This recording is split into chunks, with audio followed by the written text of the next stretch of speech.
Today is Friday in the Octave of Easter. Please read today's Gospel again and watch for the moments of transformation. It is night until Jesus shows up, and then there is light.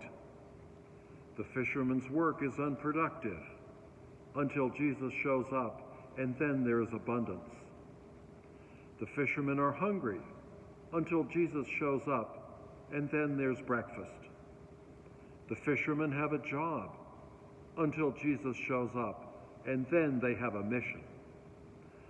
The fishermen live in a world of boats and nets and fish until Jesus shows up, and then they enter a world of spirit, people suffering, of service, and of healing.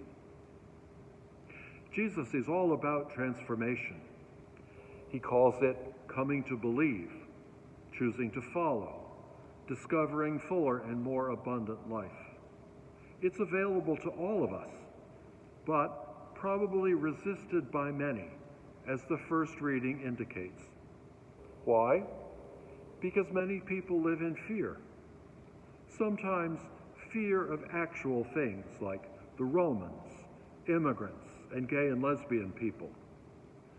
Sometimes fear of imagined things, like the risk of failure in doing something different. Sometimes fear of nameless things, like, fear of fear, fear of they don't even know what. It really isn't surprising that the first century religious elite was so afraid of Jesus. He represented transformation beyond what the elite believed and how they lived. The religious elite of Martin Luther's day reacted the same way to his insistence on transformation, and they expelled him. The religious elite of our own day has reacted the same way to the vision of Vatican II, even after 50 years. And they would expel any number of us to create what some of them call a smaller, purer church.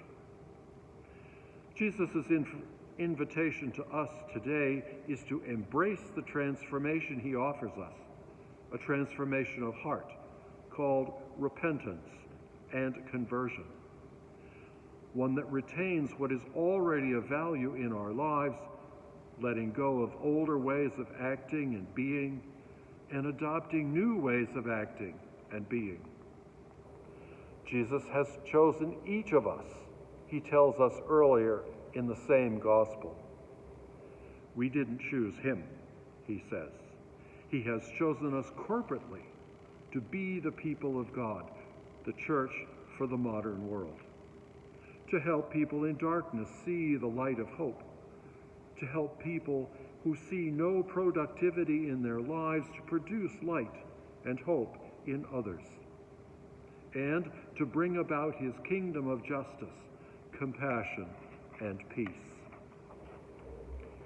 Please reread this gospel story.